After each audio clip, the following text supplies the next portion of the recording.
Assalamu alaikum. This is Maria Zulfikar welcoming you all to the English news from Btv-Chattogram. Let's begin with the headlines. Candidates to participate in next polls with their own symbols, whatever it is with alliance or not.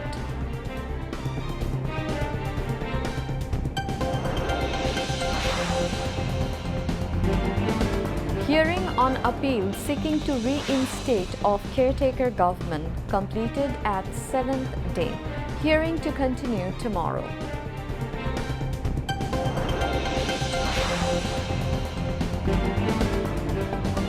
Those involved in killing and disappearance of students must be tried, says Information and Broadcasting Advisor.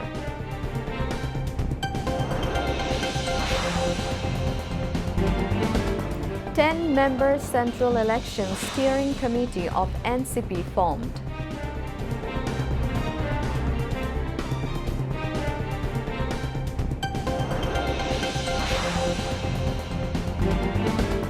Final round of grand finale of BTV's talent hunting drive, Notunkuri ends.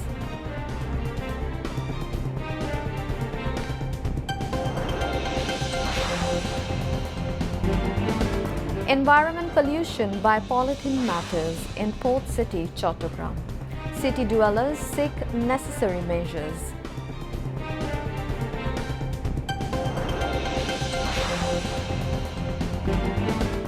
And Turkey calls upon Israel to stop its repeated violations of ceasefire in Gaza.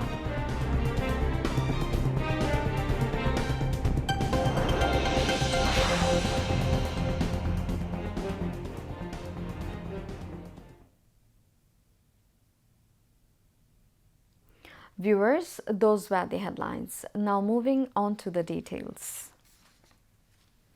The Law Ministry has issued the Representation of the People Order 2025, introducing a new provision that mandates voters to cast their ballots only for candidates contesting under their respective party symbols, even if the party is part of an electoral alliance. The Gazette notification of the ordinance was published yesterday. The amendment to the Representation of the People Order (RPO) comes as part of preparations for the upcoming national election, bringing several key changes. The draft of the ordinance was approved in principle at the Advisory Council meeting on 23rd of October. During the discussions, the BNP raised objections to clauses related to coalition symbols, while Jamaat-e-Islami and the National Citizen Party demanded the provision remain intact. According to the new ordinance, candidates from allied parties will no longer be allowed to contest using the symbol of a larger or partner party. Voters must cast their votes for the symbol officially nominated by the candidate's own party.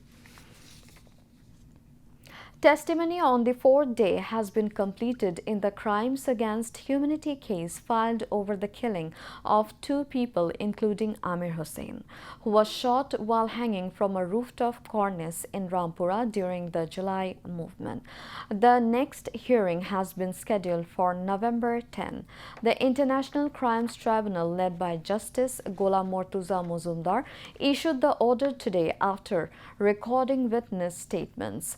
Sub-Inspector Muhammad Ghulam Kibriya Khan testified as the fifth witness, while Muhammad Abu Bakr, a Caesar least witness, testified as the sixth witness in the case. Earlier, the tribunal had recorded statements from 4 witnesses over the first 3 days. On October 23rd, the testimony began with Amir Hussain, who himself was shot while hanging from the rooftop cornice in Rampura. Among the 5 accused in the case are former DMP Commissioner Habibur Rahman, former ADC of DMP's Khilgaon Zone Muhammad Rashidul Islam, former OC of Rampura Police Station Muhammad Mashur Rahman, and former SI Tariqul Islam Bhuiya. Chanchol Chandra Sarkar has been arrested among the accused, while the rest remain fugitives.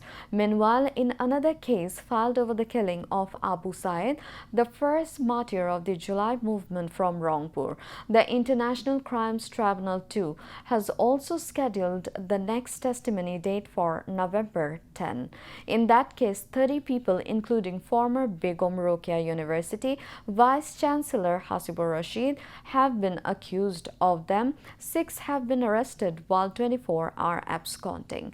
This morning, a total of 7 accused from both cases were produced before the tribunal. The 7th day of the hearing on the appeal seeking the reinstatement of the caretaker government system has concluded, with the next hearing scheduled for tomorrow. Today's hearing was held before a full bench of 7 judges of the Appellate Division, headed by Chief Justice Dr. Syed Rifat Ahmed, where arguments were presented on behalf of the BNP. Earlier on Sunday, BNP lawyers also presented their arguments. Before that, hearings were completed on behalf of Jamaat-e-Islami and Nagaon freedom fighter Muazzam Hussain. Earlier still, the hearing on behalf of Shujon Secretary Dr. Badiul Alam Mojumdar had concluded. On August 27, after the preliminary hearing on the petition seeking a review of the verdict that abolished the caretaker government system, the court granted leave to appeal. Following that decision, BNP Secretary General Mirza Fakhrul Islam Alamgir, Jamaat Secretary General Professor Mia Ghulam Parwar, Shujon Secretary Dr. Badiul Alam Mojumdar, and 5 others filed appeals. Speaking to journalists after the hearing, BNP's lawyer Zainul Abidin said that based on both domestic and international legal standards, the verdict delivered by former Chief Justice Khairul Haq abolishing the caretaker government system cannot be considered a valid judgment, and the Appellate Division has full authority to review it. The Bangladesh Revolutionary Workers' Party has submitted 31 recommendations to the Chief Election Commissioner (CEC), including strict measures to curb black money in national parliamentary elections, not increasing the maximum expenditure for candidates, ensuring voting arrangements in all 300 constituencies, and establishing proper facilities for expatriates to cast their votes. Today, after a meeting at the Election Commission office in Agargaon, Dhaka, the party's General Secretary Saiful Haq briefed journalists about the recommendations following discussions with CEC AMM Nasiruddin. Also present were 5 central leaders of the party, including Bonishikha Jamali, a member of the Political Council of the Revolutionary Workers' Party, highlighting the need to strengthen the capacity of the Election Commission. Saiful Haq said that alongside gaining the confidence of voters, the prestige and credibility of the Election Commission must also be enhanced. Information and Broadcasting Advisor Mahfuz Alam said, "We have been able to start the commitment with which we came to the government next week. The nation will be able to see the verdict of the trial of fascist Sheikh Hasina. This will ease the pain of the families of the July martyrs to some extent." He said this while meeting the families of the July martyrs at the Ramganj Upazila Parishad Auditorium in Lokhipur today. The advisor said alongside Sheikh Hasina, many others are being tried in the tribunal. All those who were involved in the killing and disappearance of the students will be tried. Whoever comes to the next government will take this trial forward. He said, "We have come a long way in the reform works. The political parties have signed the July Charter through consensus. The fact that the parties have come together and the government has been able to come up with a document is a big achievement for Bangladesh. Through this, Bangladesh has reached a new level." Mahfuz Alam also said, "If the elected government that comes after the July Charter and the reform process can act accordingly, we shall have the new Bangladesh that we wanted." National Citizen Party (NCP) has announced a 10-member Central Election Steering Committee, appointing Nasruddin Patwari as chairman and Dr. Tasneem Zara as secretary. The announcement was made today through an official statement on the party's verified Facebook page. Other members of the committee include Ariful Islam Adib, Mahbub Alam Mahir, Khalid Saifullah Ehtesham Haq, Advocate Abdullah Al Amin, Alauddin Muhammad, Advocate Zahirul Islam Musa, Advocate Humaira Noor, Saifullah Haidar, and Advocate Muhammad Tariqul Islam. According to the notice signed by NCP convener Nahid Islam and member secretary Akhtar Hussain, the committee has been formed to oversee the party's overall preparations and planning for the 2026 national election. The Central Election Steering Committee will coordinate candidate selection, field-level operations, legal and administrative affairs, media and publicity, as well as the training and monitoring activities ahead of the polls. Egyptian ambassador to Bangladesh Omar Fahmy today paid a courtesy call on BNP Secretary General Mirza Fakhrul Islam Alamgir. The meeting took place in the morning at the BNP chairperson's Gulshan political office. BNP Standing Committee member and chairperson's Foreign Affairs Advisory Committee member Amir Khosrow Mahmood Chaudhry, BNP Acting Chairman's International Affairs Advisor and Joint Secretary General Humayun Kabir, and BNP Organizing Secretary and member of the Chairperson's Special Advisory Committee on Foreign Affairs, Shama Ubaid, were also present at that time. Today marks the final day of the much-anticipated grand finale of Bangladesh Television's iconic and popular program Notun Kuri.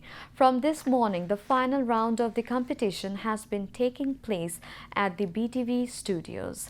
On the last day of the finale, a total of 26 contestants competed in 3 categories, including acting, general and classical dance, and Robindra Songit. The judges remarked that the children and adolescents of Notun Kuri will one day make remarkable contributions to the cultural arena of Bangladesh.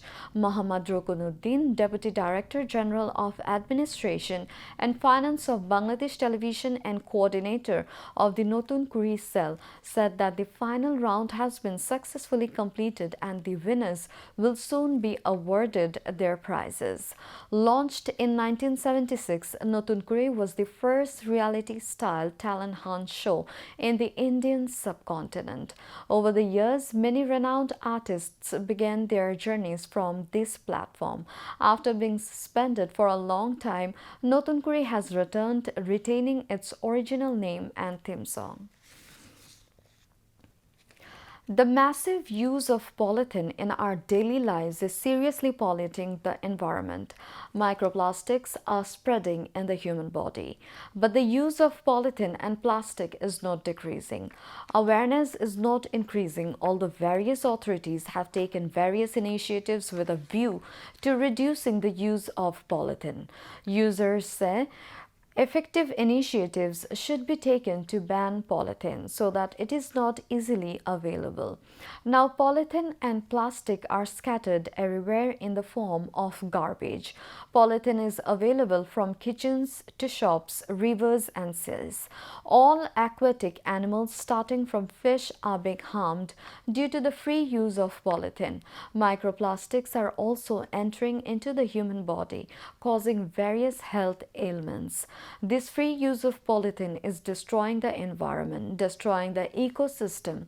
Due to the dumping of polythene everywhere, the water flow of Chattogram is stopped and the drains, rivers and canals have become huge dumping stations for garbage. Chattogram metropolitan city goes underwater when it rains due to waterways blocked by this huge garbage. It has not been possible to stop the indiscriminate use of polythene despite many attempts by various authorities to ban it. The government has already banned the use of single-use polythene in some places. In addition, some entrepreneurs are also working on producing alternative products to polythene with the aim of curbing preserving the production and use of it and protecting the environment. Now, international news.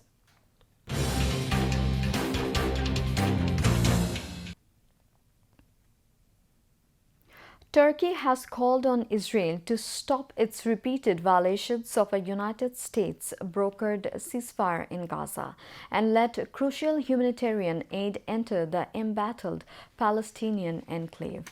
Turkey's Foreign Minister Hakan Fidan made this statement after top diplomats from several Arab and Muslim countries met in Istanbul today to discuss a United Nations mandate for an international stabilization force in Gaza, as proposed in a 20-point plan by US President Donald Trump to end the war.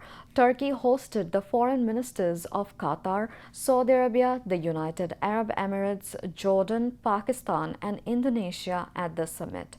After the meeting, Hakan Fidan said Israel has failed to fulfill its responsibilities laid out in the US plan by regularly violating the ceasefire and preventing food, medicine, and other humanitarian assistance from reaching the Palestinians in Gaza.